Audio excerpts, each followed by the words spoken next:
America is so dangerous for black people, many are considering owning guns. Like, subscribe, and share with your friends and family. Hey, nice to talk to you, Tom. I'd like to talk about a sensitive subject, and it is about black people really arming themselves. I spoke to your call screener. This is nothing new. This pattern that the right wing likes to call isolated incidents has been happening way too often. And I am a follower of Martin and Malcolm. As I told you, screener, it could be Martin. But right now, with these right-wing vigilantes just pulling guns on people just jogging or picnicking at the park or riding their bikes. There's an article in Raw Story today where an 11-year-old girl was attacked with knocked upside the head with by a Trump supporter, a right-wing bully. She's lying in the hospital with a concussion right now because she said black is beautiful. All right? I read the article. Right. I have not owned a gun in 40 years. All right? I don't go walking through white people's neighborhoods carrying a gun. But it seems now these guys are doing this with impunity on us. And with enthusiasm. Yes, very much so. And this is for me, because normally I am a person, like I said, I haven't owned a gun in 40 years. But I'd be damned if I'm going to be Trayvon Martin. I'll be damned if I'm going to be going into my own house and have a gun pulled on me.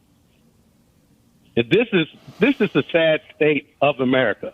I can't even go to an NRA gun range to practice because they got the Confederate flag and pictures of black people that they take their target practice with.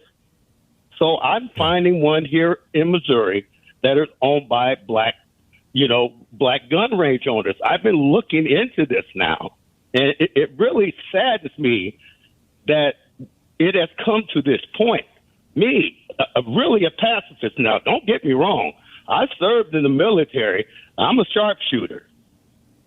Really, I'm not a marksman. I'm a sharpshooter. I can pick you off at 500 yards. But these vigilantes need to understand the Second Amendment of rights does not just belong to them. I will defend my home. I will not be Trayvon Martin. You're not going to be questioning me going into my own house and pulling a gun on me. Yeah, I totally get it, John. And this is a debate or a discussion that I know for a fact, because I've been involved in it, is happening in a lot of homes, white and black and Hispanic and whatnot, all across America right now. Which is, okay, if we bring a gun into the house, we have increased by 500% the probability that somebody in this house will commit suicide using that gun, and we have doubled the probability that somebody will be wounded or killed accidentally by that gun. Okay, is that risk worth the threat of right-wing vigilantes, stopping me in the street? Of course, that would require, in most states, a concealed carry permit, but they're not impossible to get. Stopping me in the street and trying to kill me, is that worth the risk of right-wing vigilantes showing up at my home, et cetera? I mean, it's like this is a real tough one, John, for a lot of people, and most of the people I think who are having that conversation, and this is have that very high risk of bad outcomes if they have a gun in the home, which probably for you, as somebody who has a lot of experience with firearms, it's a much lower risk. But you understand what I'm saying here? Of course. I do understand exactly what you're saying. But to me, the risk is I don't want to be a painted mural on somebody's building because I've wound up like Ahmaud Arbery or so many unarmed black men. And that's a real thing that I have to deal with. Pretty much. I'm not afraid. I'm not going to be afraid to go out of my house because I'm a black man. No, the days of those days are over. And this is what some white Americans need to understand. The days of you rolling around in your pickup trucks and doing what you want like you used to do in the 20s, 30s, and 40s, just like we just saw in Portland, right? All these pickup trucks waving, flag waving guys with their guns and shooting people. What's different today than those days from the 60s or from the 50s or 40s?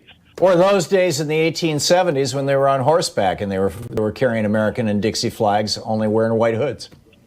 Exactly. So at least now, I used to live in Washington State. Now I live in the state of Missouri. And everything, people who aren't familiar with the Northwest, it's a different way of racism up there. At least here in Missouri, they stand out. I mean, at least I do appreciate that. I do appreciate that because, they let me know where they're coming from. Yeah. No, I totally get it.